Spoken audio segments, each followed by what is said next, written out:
미국 최대 송유관을 운영하는 콜로니얼 파이프라인이 해킹 공격을 받은 지 닷새 만에 재가동에 들어갔습니다.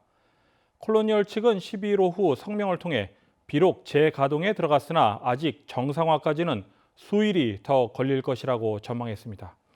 브라이언 캠프 주지사도 긴급 기자회견을 열고 송유관 가동 재개 사실을 밝혔습니다. 보도에 김상은 기자입니다.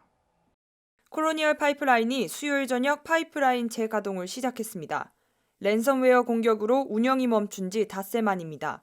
하지만 메트로 애틀랜타 전역으로 정상 복구되기까지는 며칠 더 걸릴 것으로 전망됩니다.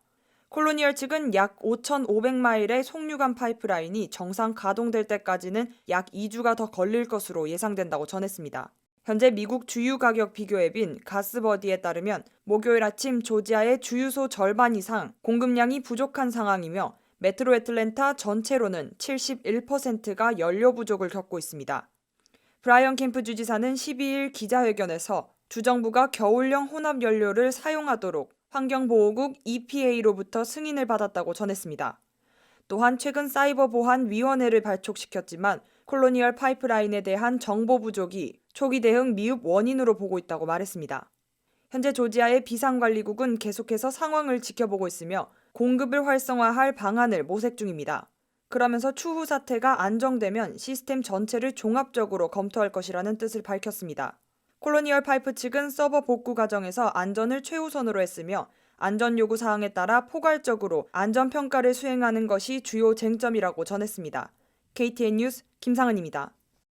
조지아 한인범죄예방위원회와 수완이 시 경찰은 12일 커피 위더 컵 행사를 가졌습니다. 이날 행사에는 박성재 경찰관과 사이먼 변 형사 등 두 한인 경찰관이 함께 자리했습니다. 이날 참석한 경찰들은 범죄 예방이나 문제 해결을 위한 시작은 신고에서 출발한다고 강조했습니다.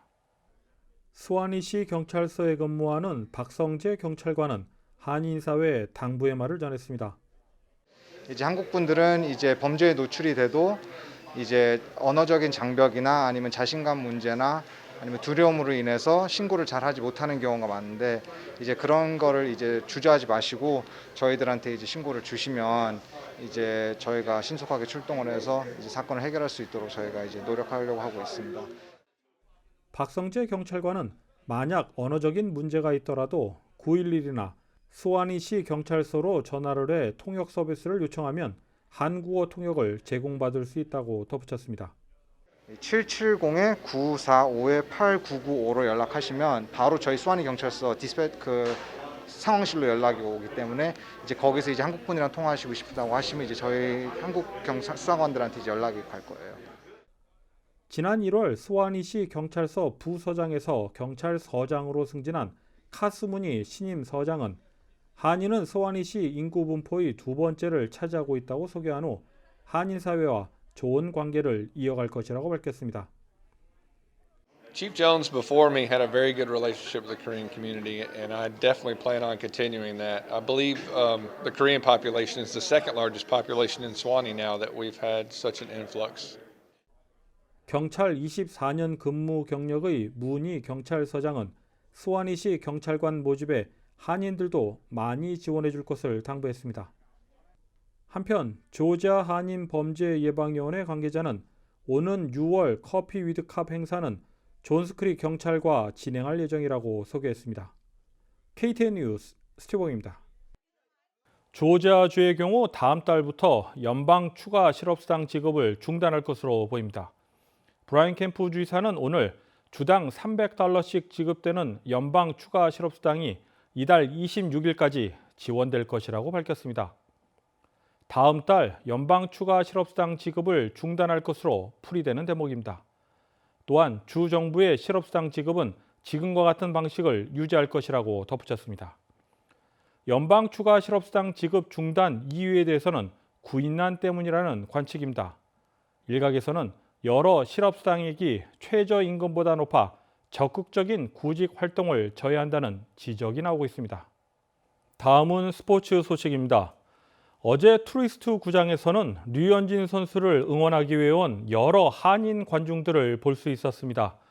토론토 블루제이스는 류현진 선수의 활약에 힘입어 애틀랜타 브레이브스를 상대로 승리했습니다. KTN 취재진은 메이저리그 측의 협조를 받아 류현진 선수의 경기 전 모습을 촬영할 수 있었는데요. 관련 소식을 배준경 기자가 보도합니다. 애틀랜타 브레이브스가 안방에서 토론토 블루제이스에게 패배하였습니다. 토론토의 에이스이자 어제 경기에 선발 투수였던 류현진은 7이닝 1실점으로 승리 투수가 되었습니다. 류현진은 어제 등판에 7이닝간 단 94개의 공을 던지며 효율적인 투구 내용을 선보였습니다. 류현진은 포심, 체인지업, 커터, 그리고 커브 등 여러 구종을 골고루 섞으며 볼넷 1개와 OP1타로 애틀랜타 타자들을 괴롭혔습니다. 애틀랜타의 유일한 득점은 5회 포수 윌리엄 콘트레라스가 담장을 넘기는 솔로 홈런을 기록한 것이 다였습니다. 브레이브스 선수단에서 유일하게 류현진을 상대로 3할 이상의 타율을 기록했던 프레디 프리먼은 어제 4타수 무안타로 류현진에게 속수무책으로 당했습니다. 류현진은 어제 경기 이후로 자신의 평균 자책점을 3.15에서 2.95까지 내렸습니다. 브레이브스는 오늘 저녁 7시 20분 블루제이스 3연전의 마지막 경기를 치릅니다.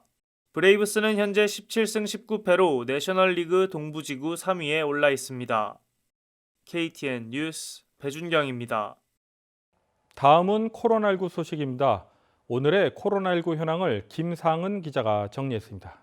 5월 13일 오후 2시 50분 기준 미국 내 코로나19 누적 확진 환자는 3,359만 7,171명, 누적 사망자는 59만 7,951명입니다. 어제 하루 동안 신규 확진 환자는 35,778명 늘었고 신규 사망자는 791명 증가했습니다. 주별 누적 확진 환자는 캘리포니아, 텍사스, 플로리다, 뉴욕, 일리노이 순으로 많습니다. 주별 누적 사망자는 캘리포니아, 뉴욕, 텍사스, 플로리다, 펜실베니아 순으로 많습니다. 다음은 조지아주 코로나19 현황입니다. 오후 2시 50분 집계에 따르면 조지아주의 누적 확진 환자는 88만 8,784명, 누적 사망자는 17,765명으로 집계됐습니다. 신규 확진 환자는 814명 증가했고 신규 사망자는 15명 증가했습니다. 다음은 카운티별 집계입니다. 귀넷 카운티 누적 확진 환자 86,932명, 누적 사망자는 1,086명입니다. 수요일 대비 신규 확진 환자는 53명 늘었고 신규 사망자는 없습니다. 풀턴 카운티 누적 확진 환자 82,785명, 누적 사망자는 1,288명입니다. 신규 확진 환자는 93명 늘었고 신규 사망자는 없습니다. 이상 오늘의 코로나19 현황이었습니다.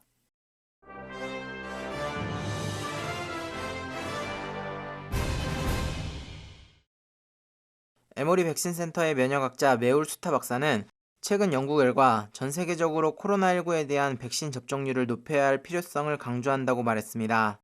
에모리 백신 센터의 예비 보고서에 따르면 이전에 코로나19를 앓았거나 파이자나 모더나 백신을 접종받은 사람들의 거의 80%가 영국발 변종을 차단하는 항체를 가지고 있었다고 발표했습니다. 또 수타 박사는 이들 백신과 혈액 샘플이 인도발 변종에 대해서도 얼마나 효과적인지 평가하기 위한 연구가 실험실에서 진행 중이라고 말했습니다.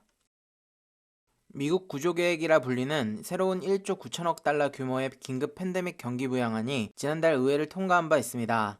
이제 주정부는 세수 손실, 학교, 실업수당, 임대지원 및 인프라 필요 등 지역 복구 노력에 충당하기 위해 조지아주에 배당된 174억 달러 규모의 자금을 어떻게 지출할지에 대한 결정을 해야 합니다. 이 구조계획에 따르면 조지아주의 키트만, 탈라하페로와 같은 작은 카운티의 경우 100만 달러 미만이 할당되는 반면 애틀랜타의 경우 1억 7천만 달러, 귀넷 카운티의 경우 1억 8,100만 달러가 할당됩니다. 그러나 여러 지역 단체와 주 의원들은 연방 코로나19 구제기금을 우선 분배해야 한다고 나섰습니다. 북부 캘리포니아 경찰은 주말에 아시안 80세 노인을 폭행하고 돈을 갈취한 혐의로 11세와 17세 용의자를 수요일에 체포했다고 발표했습니다. 노인은 2명의 용의자가 그를 밀치고 지갑을 요구했을 때 샌프란시스코 베이 지역 교회에서 산책을 하고 있었다고 밝혔습니다. 피해자가 도움을 요청하자 용의자들은 그의 핏빛 시계 팔찌를 강제로 벗기고 파란색 스바루 세단을 타고 달아났습니다. 11세 용의자는 수요일 체포 당시 도난당한 것으로 보고된 차량의 운전석에 있었습니다. 경찰은 아시안을 대상으로 범행했다는 초기 증거는 없었다고 말했습니다. NFL은 5월 12일 수요일 전체 2021년도 경기 일정을 발표했습니다. 애틀랜타 팰컨스는 공식적으로 9월 12일 일요일 오후 1시 메르세데스 벤츠 스타디움 홈구장에서 필라델피아 이글스와 2021년 시즌을 시작할 예정입니다. 이들의 첫 번째 디비전 경기는 2주차의 템파베이 부캐너스와 경기입니다. 또 NFL은 NFL 인터내셔널 시리즈의 일환으로 팰컨스가 영국 런던에서 제츠와 대결할 것이라고 발표했습니다. 이 경기는 손흥민이 뛰고 있는 토트넘 핫스퍼 스타디움에서 진행될 예정이며 10월 10일 동부 표준시 오전 9시 30분에 시작됩니다.